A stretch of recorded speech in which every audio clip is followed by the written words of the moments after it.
Hi dears, അസ്സലാമു അലൈക്കും. അപ്പോൾ ഇന്ന് ചായ സ്നാക്സൊക്കെ ആയിട്ട് ടെറസിൻ്റെ മുകളിൽ വന്നു.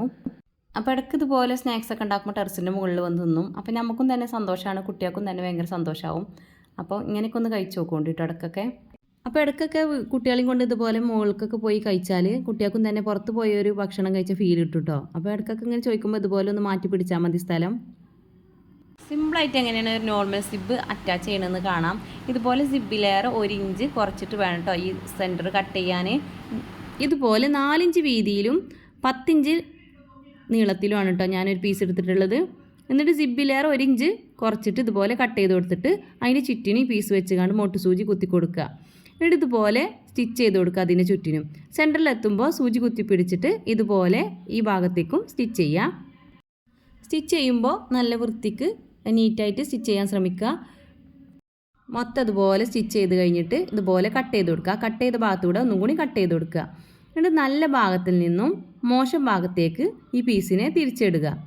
തിരിച്ചിടുമ്പോൾ നന്നായിട്ട് വൃത്തിയായിട്ട് നീറ്റായിട്ട് ശ്രദ്ധിക്കുക. സിബ് വെക്കുന്ന ഭാഗം 1 ഇഞ്ച് സിബിലേറെ കുറച്ചിടാൻ പറഞ്ഞില്ലേ, അതെന്തിനാണ് ചോദിച്ചാൽ ഈ സിബിൻ്റെ ഈ ഭാഗത്ത് കണ്ടോ ആ വെള്ളി പോലെയുള്ള ഭാഗം എപ്പോഴും താഴത്തേക്ക് വരണം. അപ്പോൾ അതെപ്പോഴും താഴത്തേക്ക് വരണം, അതിലേറെ അത് പൊന്തി വരാൻ പാടില്ല. അതിനാണ് 1 ഇഞ്ച് കുറച്ച് ചെയ്യാൻ പറഞ്ഞത്. ആ വെള്ളി പോലത്തെ ഭാഗം താഴത്തേക്ക് വരണം. അപ്പോൾ സ്റ്റിച്ച് ചെയ്യുമ്പോൾ സൂചി അതിമ തട്ടാതെ ശ്രദ്ധിക്കണം കേട്ടോ, അല്ലെങ്കിൽ സൂചി ഒടിഞ്ഞു പോവും.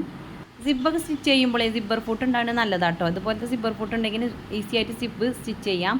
എന്നിട്ട് തുറന്ന് വെച്ചിട്ട് വേണം കേട്ടോ സിബ്ബ് സ്റ്റിച്ച് ചെയ്യാൻ. സിബ്ബുള്ള ഭാഗം മാത്രം പുറത്തേക്ക് തള്ളിക്കാണ്ട് ബാക്കിയുള്ള ഭാഗമൊക്കെ ഉള്ളിലേക്ക് ആക്കാൻ ശ്രമിക്കണം. എന്നിട്ട് ആ വെള്ളി പോലെയുള്ളതിൻ്റെ താഴെ ഭാഗത്ത് കൂടെ സ്റ്റിച്ച് ചെയ്യുക. 2 ഭാഗവും ഇതുപോലെ സ്റ്റിച്ച് ചെയ്യുക. ആ സിബിൻ്റെ താഴെ അറ്റത്ത് തട്ടുന്നത് ശ്രദ്ധിക്കണം. അതിൻ്റെ താഴത്തെ ഭാഗത്ത് കൂടെ അല്ലെങ്കിൽ കുറച്ച് മുകളിലെ ഭാഗത്ത് കൂടെ സ്റ്റിച്ച് ചെയ്യാൻ ശ്രമിക്കുക. ഇതുപോലെ എല്ലാ ഭാഗവും സ്റ്റിച്ച് ചെയ്തതിന് ശേഷം നന്നായിട്ട് നീറ്റായിട്ട് കിട്ടും കേട്ടോ. അപ്പോൾ കണ്ടില്ലേ, സിബിൻ്റെ ആ ഭാഗം മാത്രമേ പുറത്ത് കാണുന്നുള്ളൂ. ഇത് ഇൻവെസിബിൾ സിബല്ല, സാധാ സിബാണ്. അതുകൊണ്ട് തന്നെ ഇത്ര ഭാഗം കാണും കേട്ടോ. ഇപ്പോൾ കണ്ടില്ലേ ഈ പീസ്, നമ്മൾ ഉള്ളിൽ വെച്ച ആ പീസ്, അതിൻ്റെ ചുറ്റിനും ഞാൻ സ്റ്റിച്ച് ചെയ്യാൻ മറന്നിരുന്നു. അപ്പോൾ നിങ്ങൾക്ക് വേണമെങ്കിൽ സ്റ്റിച്ച് ചെയ്യാം, വേണമെങ്കിൽ സ്റ്റിച്ച് ചെയ്യും വേണ്ട. ഞാൻ സ്റ്റിച്ച് ചെയ്തു. സ്റ്റിച്ച് ചെയ്ത് ഒന്നും കൂടി വൃത്തിയായി കിട്ടും. അപ്പോൾ ഇതുപോലെ സ്റ്റിച്ച് ചെയ്ത് കഴിഞ്ഞാൽ ഇതുപോലെ നീറ്റായിട്ട് പെർഫെക്റ്റ് ആയിട്ട് കിട്ടും കേട്ടോ. അപ്പോൾ സ്റ്റിച്ച് ചെയ്യണമെങ്കിൽ ചെയ്യാതെ ഇരിക്കും ചെയ്യാം. എന്നിട്ട് വേണം ക്രോസ് പീസ് കൊണ്ട് നെക്ക് കംപ്ലീറ്റ് ചെയ്യാൻ. നെക്ക് ഫുള്ളായിട്ട് ഇങ്ങനെ സ്റ്റിച്ച് ചെയ്ത് കൊടുക്കണം. അപ്പോൾ നമ്മൾ ഈ സിബിൻ്റെ ഭാഗത്തുമ്പോൾ ഒരു 1 ഇഞ്ചോ 1/2 ഇഞ്ചോ വിട്ടിട്ട് വേണം ക്രോസ് പീസ് ചെയ്യാൻ കേട്ടോ. സിബിൻ്റെ ഭാഗത്ത് മടക്കി വെച്ച് ചെയ്താൽ മതി. അപ്പോൾ അത് നീറ്റായി വൃത്തിയായി കിട്ടിക്കോളും. അപ്പോൾ ഞാൻ ആദ്യം ക്രോസ് പീസ് കൊണ്ട് നെക്കൊക്കെ ചെയ്ത് കഴിഞ്ഞിട്ടായിരുന്നു കേട്ടോ സിബ് വെക്കൽ. പിന്നെ എനിക്ക് ഇതിങ്ങനെ ചെയ്തപ്പോൾ ഇങ്ങനെ ഈസി ആയി തോന്നി. അപ്പോൾ 2 ഭാഗത്തും ഇതുപോലെ ക്രോസ് പീസ് വെച്ച് കണ്ട് സ്റ്റിച്ച് ചെയ്തിട്ട് അരികത്തൂടെ പതിച്ചടിക്കുക. എന്നിട്ട് പിന്നെ മറ്റേ വശം കൂടി അടിക്കുക. ഇങ്ങനെ ഒന്ന് ചെയ്ത് നോക്കുന്നുണ്ട് കേട്ടോ. അപ്പോൾ നല്ല നീറ്റായിട്ട് വൃത്തിയായിട്ടും കിട്ടും. അപ്പോൾ ഇതിങ്ങനെ ചെയ്തപ്പോൾ എനിക്കും തന്നെ ഭയങ്കര ഇഷ്ടമായി. അപ്പോൾ എല്ലാവരും ഇങ്ങനെ ചെയ്ത് നോക്കുക. എന്നിട്ട് പിന്നെ ഈ സിബ് കാണാത്ത രീതിയിൽ നമ്മൾ ഒരു പടി വെച്ച് കൊടുക്കണമല്ലോ, അതിന് വേണ്ടിയിട്ടാണ് കേട്ടോ ഞാൻ ഈ പീസ് എടുത്തിട്ടുള്ളത്. ഞാൻ 9.5 ഇഞ്ച് ഈ പീസ് എടുത്തിട്ടുണ്ട് നീളം. അതുപോലെ വീതി എടുക്കേണ്ടത് ഒരു 3 ഇഞ്ചാണ് കേട്ടോ എടുത്തിട്ടുള്ളത്. അത് അത്രേ ഉള്ളായിരുന്നു. 290 വിറ്റാകുമ്പോൾ ഇതുപോലെയൊക്കെ കിട്ടുള്ളൂ കേട്ടോ. വല്ലാതെ ക്ലോത്തൊന്നും ബാക്കി ഉണ്ടാവില്ല. പിന്നെ കൈയും കൂടി 3/4 കൈയൊക്കെ വരുമ്പോൾ ഒട്ടും ബാക്കി ഉണ്ടാവില്ല കേട്ടോ. ഞാനിത് ഓരോ പീസ് വെച്ചിട്ട് ചൂട്ടിയിട്ടാട്ടോ അതുപോലെ ഒരു പീസ് കിട്ടിയിട്ടുള്ളത്.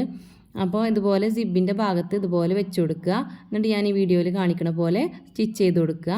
അപ്പോൾ അത് നീറ്റായിട്ട് പെർഫെക്റ്റ് ആയിട്ട് കിട്ടും കേട്ടോ. ഇതുപോലെ മടക്കി തലക്കൽ മടക്കി വെച്ച് കൊടുത്തിട്ട് ഇതുപോലെ അതിൻ്റെ മുകളിൽ ആദ്യം ഇതുപോലെ ഉള്ളിലൂടെ അടിച്ചു കൊടുത്തിട്ട് പിന്നെ അത് ഇങ്ങോട്ട് തിരിച്ചിട്ട് ഇതുപോലെ മുകളിലൂടെ ഇതുപോലെ താഴത്തായിട്ട് മടക്കി വെച്ചിട്ട് ഇതുപോലെ സ്റ്റിച്ച് ചെയ്ത് കൊടുക്കുക കേട്ടോ.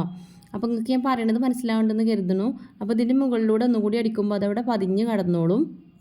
അപ്പോൾ ആ സ്റ്റിച്ചിങ് നേരെ ഇതുപോലെ ഞാൻ വീഡിയോ കാണിക്കണ പോലെ രീതിയിലും ചെയ്ത് നോക്കണം കേട്ടോ. അപ്പോഴത് ആ പടി ശരിക്കും അവിടെ വൃത്തിയായിട്ട് കിടക്കുള്ളൂ.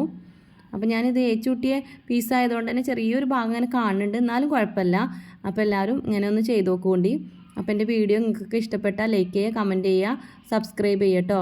ഇങ്ങനെ ഒരുപാട് നല്ല വീഡിയോസുമായി വീണ്ടും വരാം. താങ്ക്